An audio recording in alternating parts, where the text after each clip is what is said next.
Crumby. Hello, Welcome, sir. hello, everybody. Hello. Welcome. Where is everyone located?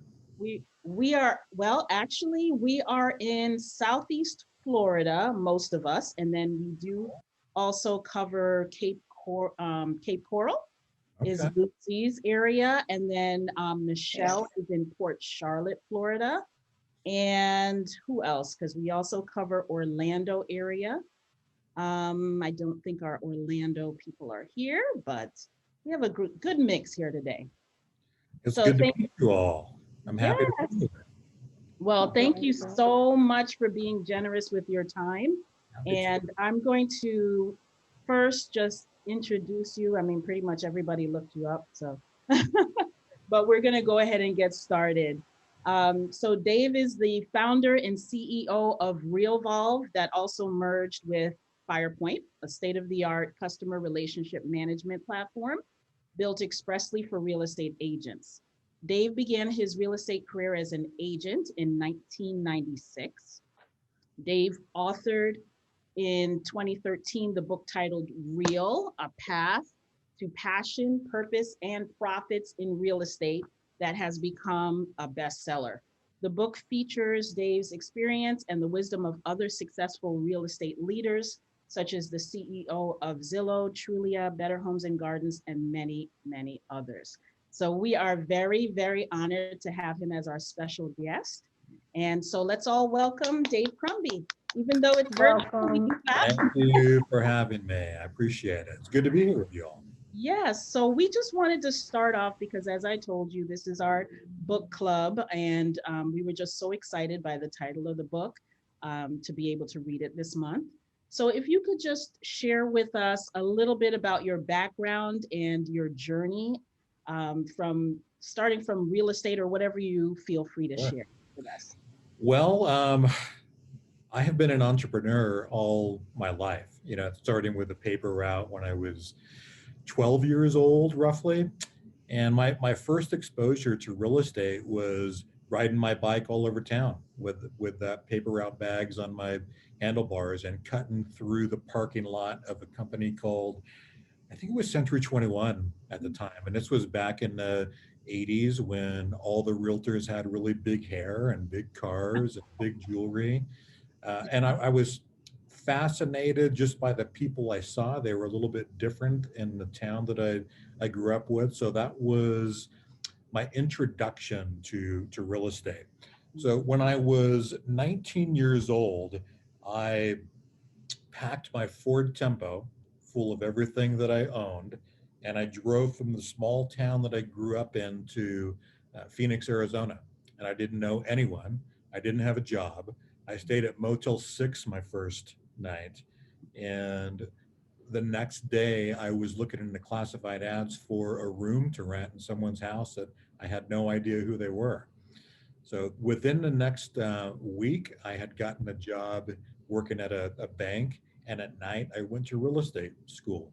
So by the time I was 21, I had gotten my license, hung it at a Century 21, different from the one whose parking lot I would ride through. And I was just a young kid, 21 years old, out knocking on doors, doing open houses, joining someone's team, and do whatever I could to do business. And that first year, I sold 20 homes. I think by then I turned 22, and I sold 20 homes just by knocking on people's doors and doing open houses. And a friend of mine who I'd known since kindergarten uh, ended up working in the same community as I did. We were the same age, but he had a different approach than I did. He was out building relationships. I ended up getting really good at marketing. By I would say the 6 to 8 year mark, we were both selling doing about 80 transactions a year. And I wasn't even 30 yet. That's when the internet came online.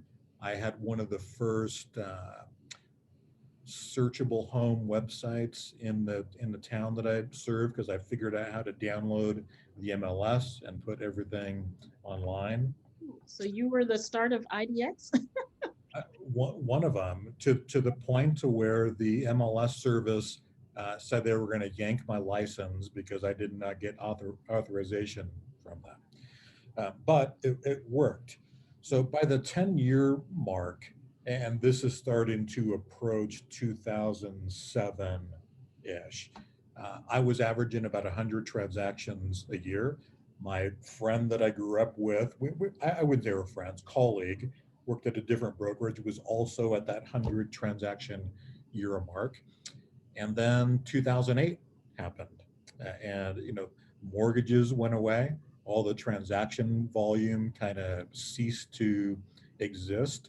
At that time, I was 30 years old, and I went from spending 15,000 a month on marketing and internet ads up to 30,000, thinking I could outpace this downturn.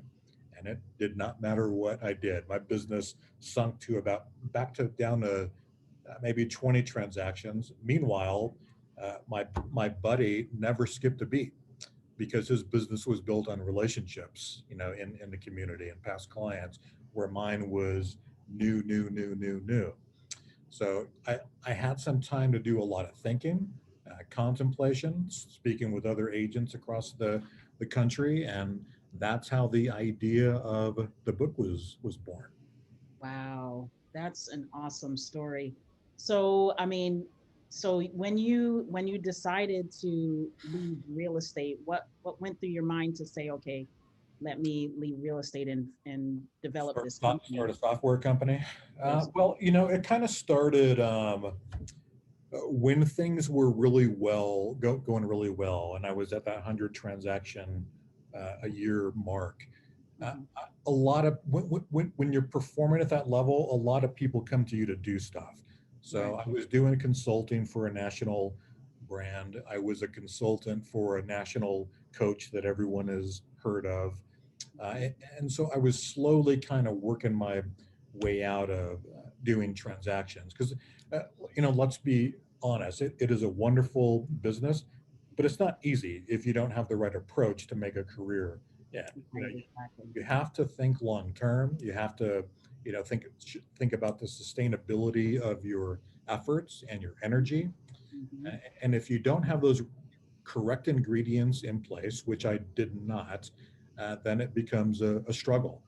So Right. I learned that not only was I deficient on the relationship side of my business, of taking care of everyone long after the transaction, it was a foundational software problem to where we did not have a proper business ecosystem in place to not only help us become more efficient, but scaling process along the way. Right. So I kind of got lucky, to be Yeah. honest. In Well, 2010, I thought, you know what, I'm going to start a software company to mhm. help people escape the pain that I went through when I thought I really had a business in Mhm. place. I really had no systems out there. Right. So I made calls around and I talked some random software developer, a guy that I'd never met before, into flying across the country, spending a weekend with me. And by the end of the weekend, he agreed to help me build it. Wow. So we launched a software company in 2014, and at one point it was two people, and then four people, and now I have a team of 60 employees, and we have tens of thousands of customers across the United States and Canada. Wow. That's pretty awesome. So, what inspired you to write this book? What was that? Well, What? I think all art and existence, and when I say art, whether it is literature or a painting or music or anything that is put out there into the world, the best stuff comes from pain, and I went through a lot of pain, and if you spend time in meditation and reflection, that pain is either going to break you down and beat you up, or you're going to do something with it and help people avoid what you went through. And that's the route that I chose to take.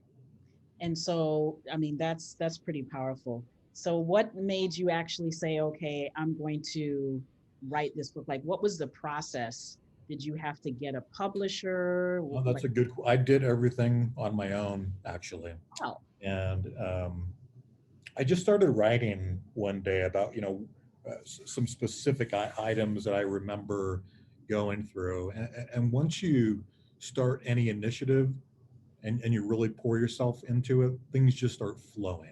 Yes. And at the time, I really didn't have any contacts back then, but I learned early on, if you don't, unless you ask, the answer is always no. Yes. So, one of my first people I reached out to was the CEO of Zillow, Spencer Raskoff, who was kind of a celebrity in the space back at the time he was the CEO of the company. And then once, that domino fell, then other dominoes start falling. So Wow. at some point you realize that it's your responsibility to put something out into the world to help people, uh, regardless of what comes from it. You can't think about what am I going to get back. You just have to put something out there. Exactly. So how much time did it take to write the book? Ooh, good question.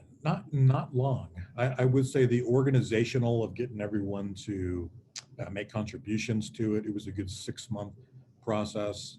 Editing another 3 month process. So maybe a good 10 to 12 months before we had something published out there. Oh, okay. All right. And then when you're putting the book together and then you have to compile like these different thought leaders, their thoughts, was there like freedom for them to write whatever they wanted to write, or did you So the kind the of guidance that I gave was I want you to, and not everyone followed this format, but it was I want you to write a letter to, as if your kid, your child, was entering real estate, and you wanted them to avoid the mistakes that you made. wow. So that does seem to be the theme throughout the book. And one thing that I really appreciate, because when you read a real estate book, you don't necessarily think that you're going to read something in it about keeping your body and your mind healthy. Right. So I was so happy that you added that toward. That's something that I need a lot of help with. So I was like the mind reclaim your brain chapter. Was that something that you wrote personally? It was, when we go through these hard periods in life, and everyone on the call has gone through a hard period in Yeah. life. Uh, Often we seek comfort in things that are not the most helpful for us. So let's look at 2020.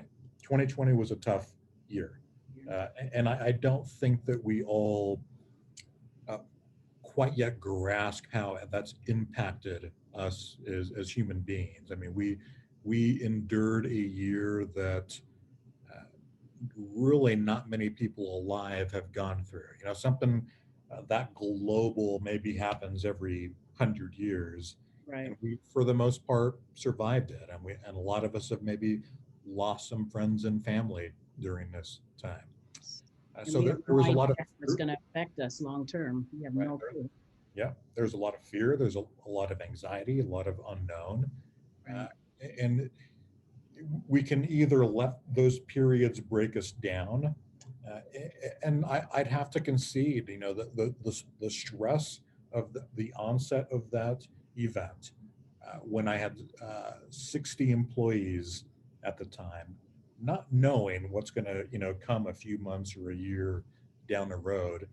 It's easy to want to just cocoon on your couch and order a pizza, Yes. and that those days turn into weeks, and then they turn into months, and then you have a wake up call. Okay, I need to do something about it. So even now, I find myself having to really practice uh, taking care of myself. My mind and my body. So I'm doing it now. I've gotten down to the point of I log everything that I put in my mouth, every glass of water I drink. I track everything.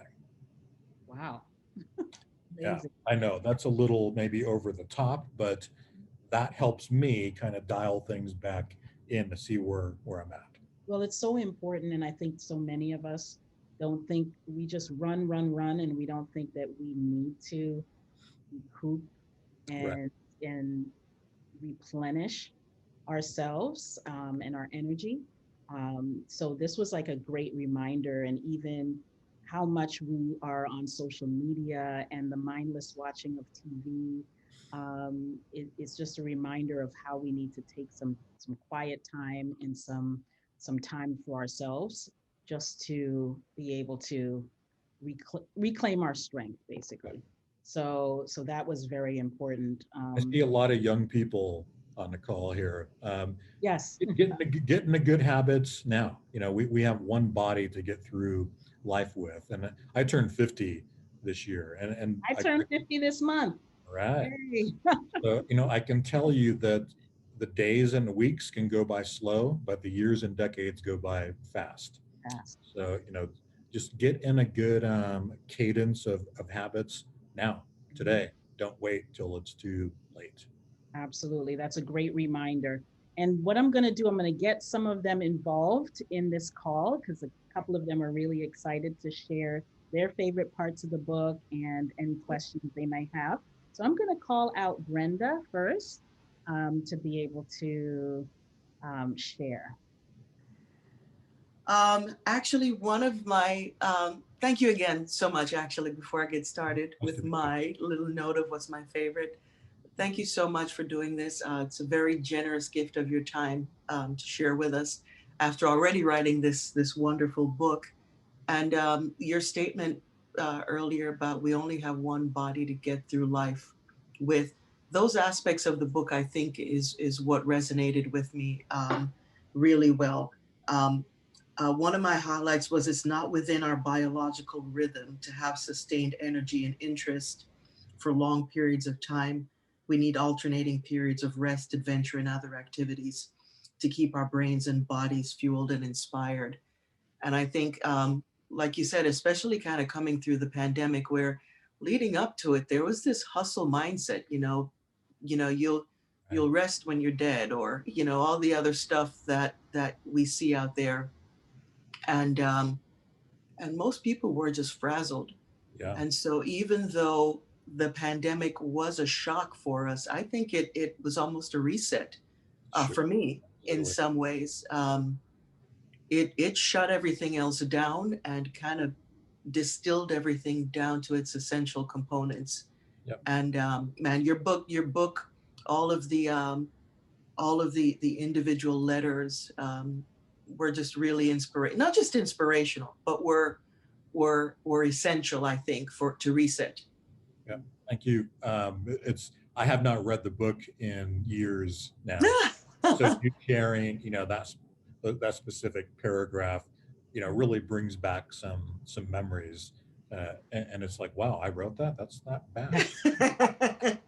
And a lot of some of where that came from is, I grew up in Arizona, but I was close enough to Southern California where I could ditch school for the day in high school, be at the beach in San Diego, and get home before my parents came home. So I was a beach guy. And you start becoming familiar with how the waves come in, and it's not constant. They'll come in sets, it'll take a break, and then more sets will come in. And our bodies and mind operate the same way. We're this idea of always being busy, always hustling, is bullshit. We need downtime, and ideally in nature. So I've lived in Colorado for 10 years and have fallen in love with the mountains. So I'll go to the mountains for a couple days by myself. I'll backpack into the backcountry and just stay there as long as I can stay there. So getting reset is essential to have energy and inspiration to be able to go through and accomplish anything. Yeah, thank you. Sure.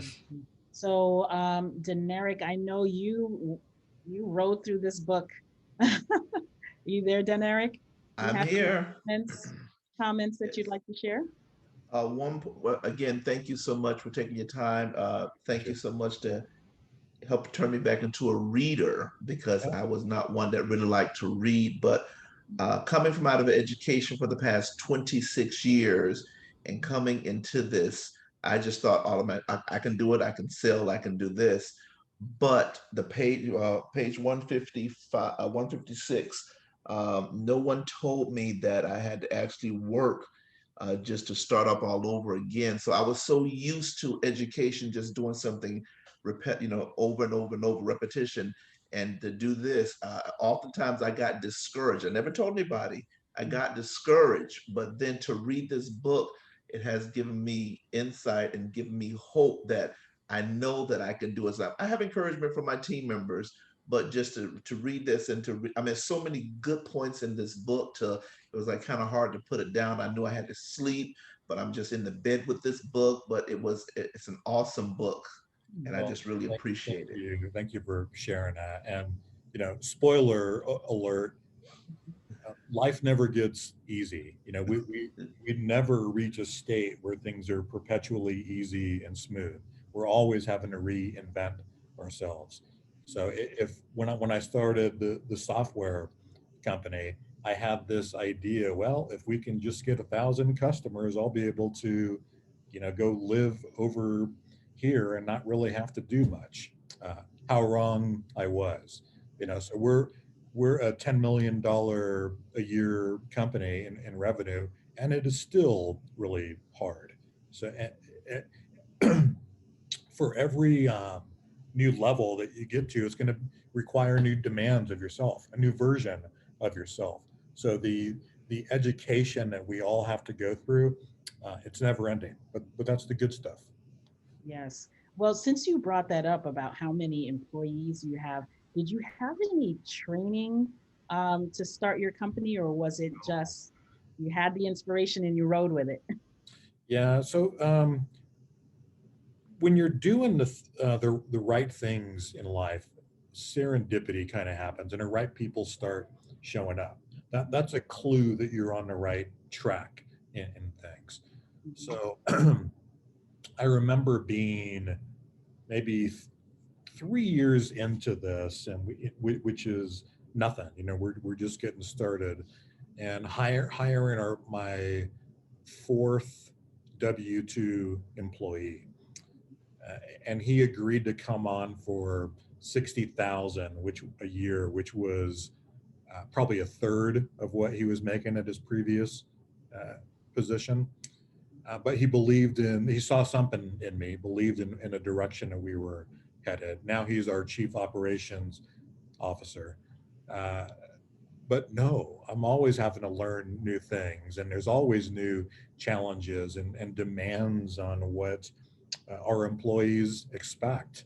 So it is interesting that you take on the responsibility. You create a company because you think that you want maybe a certain lifestyle, but Mhm. then you take on investors, and then you get employees, and you realize that my number one responsibility is, yes, our customers are important, but it's the people that I'm working with every day.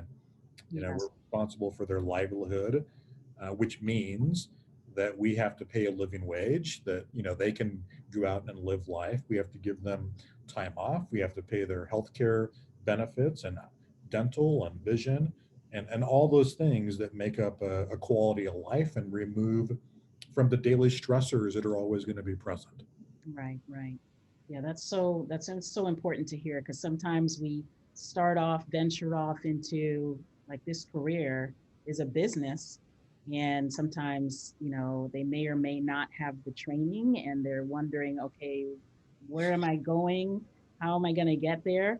But, things tend to fall in place, even if you don't have a doctorates in real estate. Things start to fall in place and start to happen for you. So, Yep. do you have a special part? I know you said it's been a long time since you read the book. Do you have a special part of the book that you really, Yeah, the really love special part of the book was finishing it and just getting it finishing? out there in the world. What was that like when you finally finished the book and you could? Uh, I felt vulnerable. I felt vulnerable putting it out there because I share some real personal hardships that I experienced, and what I felt when I was at my most broken.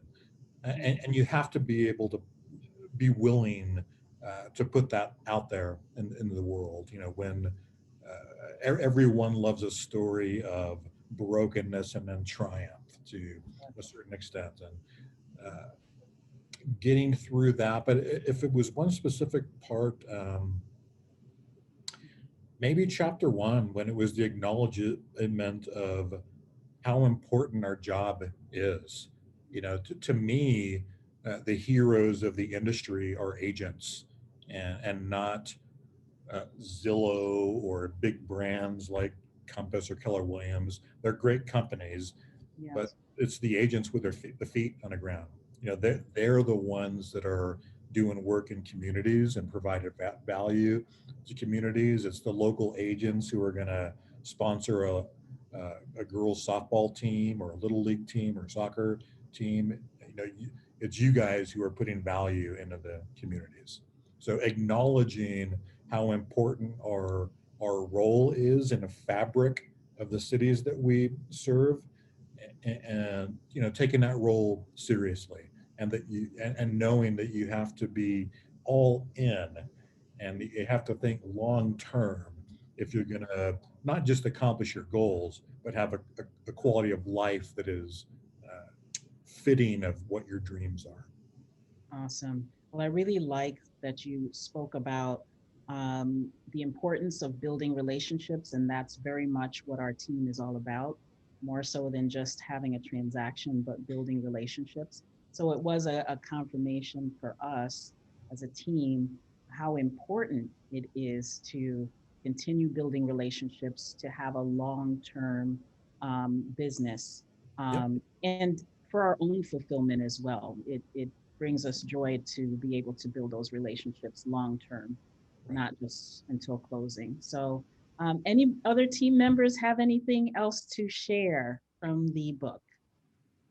Miss Katerina? Yes, I do. So again, thank you so much for actually inspiring me to read. I keep on telling myself every year that I want to pick up a book and read, and I just don't do it. So I'm very happy that I did this. And like all of us in 2020, we had to adapt. And so I think that was one of my favorite chapters in this book, which was on page 173, adaptation. And so for me, 2020, I thought I was in hotel consulting for 5 years, and I found a dream job. I loved what I did, and I thought I was going to retire in hospitality consulting. And then 2020 hit, and I had to adapt, and I decided to study for my real estate license and get my license. And I told my husband, if I don't make money by January, I'm done. So I finally started, the working, hustling. And, I made it. I made it to the finish line, and now it's just, let's keep going. But one of the quotes in the book that I really liked is, there is a spark in all of us that we ignite in such extreme times as we let our future reality hit us. When we find that spark, we focus on our ultimate goal, work at a level of intensity that is abnormal, and tell ourselves that failure is not an option. So that was one of my favorite quotes in this book. Another one that I really liked was on page 111, which was, the way to success is old-fashioned hard work coupled with making mistakes and resilience to forge ahead. So again, it's a lot of work. You have to realize you're going to make mistakes, but you just got to push through them and keep growing. So I love this book. So, Katerina, am I pronouncing your name correctly? Yes. You're going to go through other hardships in life. Oh, yeah. Everyone on this call will.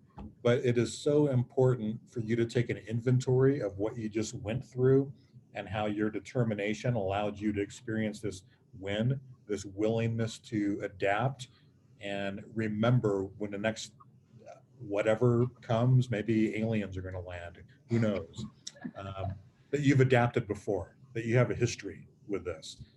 Having an inventory of times that you have made changes and gone through pain, and recalling how you felt when you were going through it, and that you were able to come out the other end. We all have to draw on those moments. And I'll share one of mine. And you guys just have to promise not to ever share outside this call. So in 2019, I'd gotten a notification from Inc. magazine that we were number 384 on the Inc. 500 list of America's fastest growing companies. And I was super excited. But I had also a $300,000 a month payroll at the time, and I was short on payroll. At the same time, I'm getting acknowledged for being one of America's fastest growing companies. So to your point, you just adapt and you find a way, because there's always things that are going to come up and be difficult in life. And the point is to stay calm, and always keep taking action. Wow. Thanks for being so transparent. That's like the reality for so many, for so many people. And thank you, Katerina, for sharing those special points in the book. Appreciate that. Yeah. Is there anyone else that had something that they wanted to share?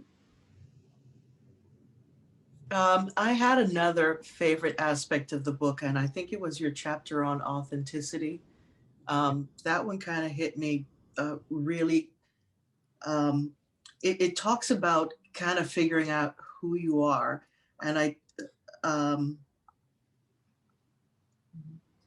let me find it. Authenticity is not a tactic or a strategy. It's about you. It's your why. It's living within your purpose and passion, not because you were told to operate this way to be more profitable, but because you need and want to. It's coming from inside of you because it's right. And there was another point that you made, that the trick, give generously of yourself is I think the gist of the chapter. And it's not a trick or a strategy in forming relationships. It's being yourself. It's Right. giving of yourself. And one of the sections I highlighted says the trick though is that you cannot use generosity as a tactic or a strategy. Once again, like authenticity is not a tactic or a strategy. It can't be faked to achieve some self-serving end. If you give your energy to your community, it will give back to you. And once again, those words are really alive right now, because I think for even for the Melissa Miller Group and for me, most of my business really does come from somebody else referring somebody. And our team kind of excels at making sure we stay in contact with people. We're generous of time and treasure to others. And you just don't think that in a year like 2020 or the beginning of 2021, that we would see the return on it just from the people in our community turning back around and saying, hey, we want to do real estate, and you're the ones that we want to do it with. Your friends, you care for us, etc. So man, those words are so true. I think I remember in another section you were talking about when you started out in real estate, that cold calling kind of seemed to go against every molecule in your body. I think I highlighted it against every molecule in your body, and that it was so much easier for you later on to form relationships and do business. So that was kind of just an affirmation in taking comfort in who you are and how you do business. Right. And I learned from failure, and as I mentioned, I started in real estate in my early 20s, and all of my business came from new and marketing tactics. And I felt like I was exhaustively inauthentic. And when you're just seeking a transaction, as I was in my early days in the space, it's exhausting when you're not yourself and you're just chasing. And I remember being 27 years old, and I had my twin daughters had just been born, and my wife telling me to go to the grocery store, and just not wanting to be able to go out in my own community and have to be on instead of just being authentic. So it's a lot more effortless when we're just ourselves, if the pursuit of what we're trying to do is pure and tied to our values. And we've all had interactions when we know whether someone's being real with us and when they're not. Oh, yeah. Definitely. Awesome. Jennifer had a question also. I saw her hand. Oh, okay. Go ahead, Jennifer. Oh, okay. First and foremost, I'd like to say thank you for taking the time to join us this afternoon. And I also want you to know that I journal every single thing that goes in my mouth on a daily basis. I've been doing it for over 2 years, even the water that I drink. So I do that as well. Awesome. It helps, doesn't it? It absolutely does, because it keeps you focused. And if you kind of don't do so well one day, then you know, okay, the next day I gotta bring it in and fix what I did the day before.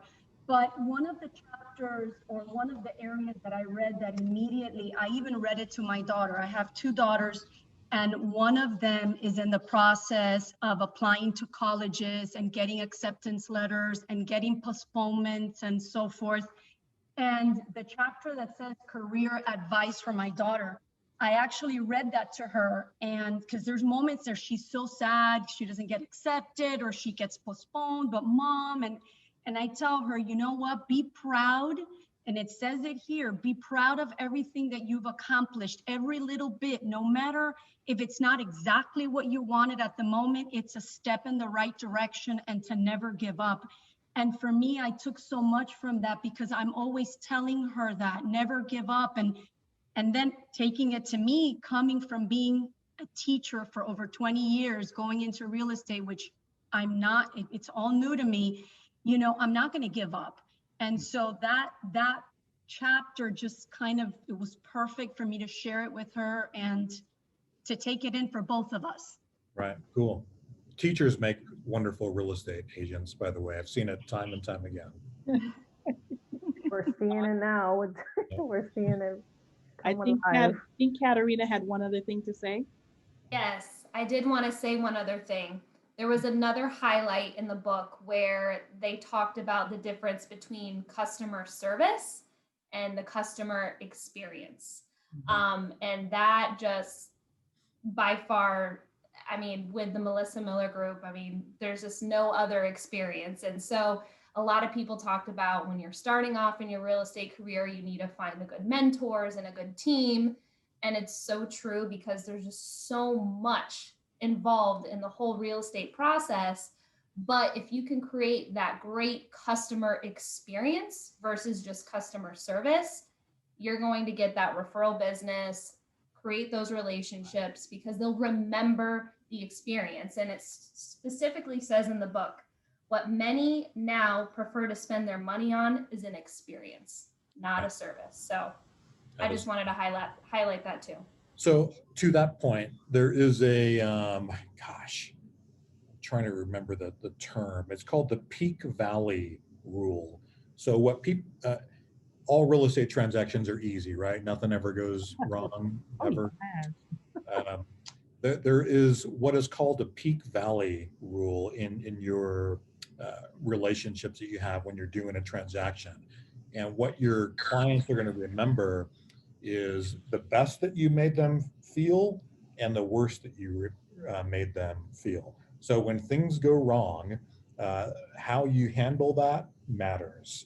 So, you know, keep that in mind, that they're not going to remember a lot of the smooth, nuanced stuff in the middle. It is the top of the transaction where they felt the most excited, and the bottom where they were the most nervous, and how you help them come out on the other side. So just pay attention to that when you are building your experiences. That's good. That's good. That's great words. I want to be respectful of your time. And so I know Marlon had one thing that she wanted to mention before we get his final words. Yes. Thank you, Melissa. Hi, Dave. I'm Marlon. I read the chapter in growth stood out to me. I particularly like the story where you have your friend that he's actually was actually a real estate agent, but a rocket science too. And you're sharing how he taught you how to just cut and paste to do your first marketing ad. Right. I'm a big marketing person. That's what I went to school for. And I actually helped Melissa and the team with a lot of the marketing aspects on the team.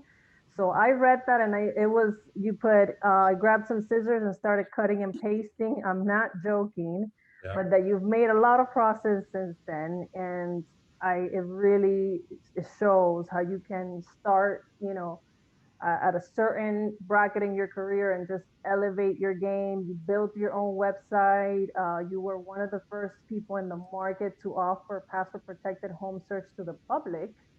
And you were recruited by .com in your late 20s and you funded a tech company. So I I wanted to congratulate you on that. I think that's amazing. And then the quote following that from Albert Einstein that you featured in your book, the only thing that interferes with my learning is my education. Right. So I believe in that wholeheartedly too. I'm always trying to learn something, and I'm starting my master's degree in real estate at the end of this year. Wonderful.